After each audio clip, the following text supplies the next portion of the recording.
विपरीत प्रयत्न का नियम और जिसके लिए आप प्रार्थना करते हैं उसका उल्टा आपके साथ क्यों होता है। 40 वर्ष पूर्व जब फ्रांस के प्रसिद्ध मनोवैज्ञानिक अमेरिका गए, उन्होंने विपरीत प्रयत्न के नियम की परिभाषा इस प्रकार दी। जब आपकी कल्पना और इच्छा विरोधाभास में है, तब आपकी कल्पना ही विजयी होती है।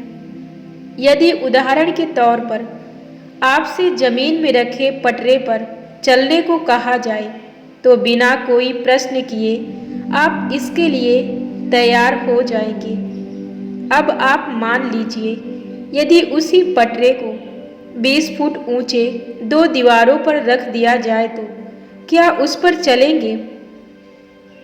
आपकी चलने की इच्छा को आपके गिरने की तस्वीर की कल्पना इसका विरोध करेगी।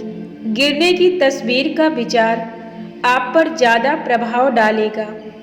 आपकी इच्छा अथवा इरादा आपके पटरे पर चलने की कोशिश को उलट देंगे और इसकी वजह से असफलता का विचार दृढ़ हो जाएगा। मानसिक प्रयास निश्चित रूप से स्वयं को पराजित करने वाला होता है।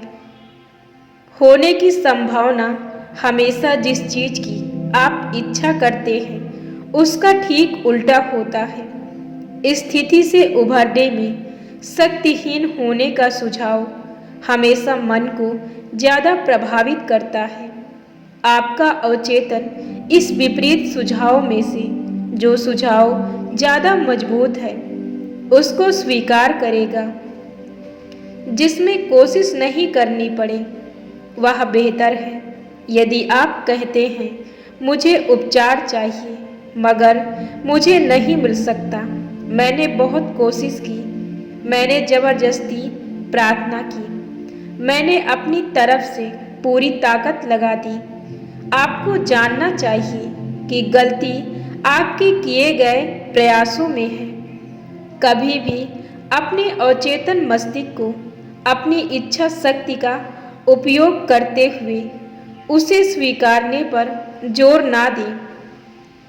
इस तरह के प्रयत्नों का असफल होना निश्चित है। जिस चीज के लिए आप प्रार्थना करते हैं आपको उसका उल्टा मिलता है। निम्न उसका सबसे सामान्य अनुभव है। छात्र जब परीक्षा देते समय अपने विषय को पढ़ रहे होते हैं तब वो पाते हैं कि उनका पूरा ज्ञान गायब हो गया है अथवा उनका पढ़ा लिखा सब गायब हो गया है। उनका दिमाग एकदम खाली हो जाता है और वो एक भी जरूरत का विचार नहीं सोच पाते।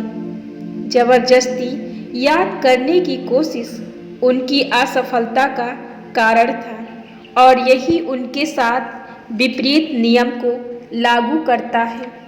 प्रयत्न नियम का उदाहरण था जहां आपको जो आप मांगते हैं अथवा प्रार्थना करते हैं उसका आपको उल्टा मिलता है।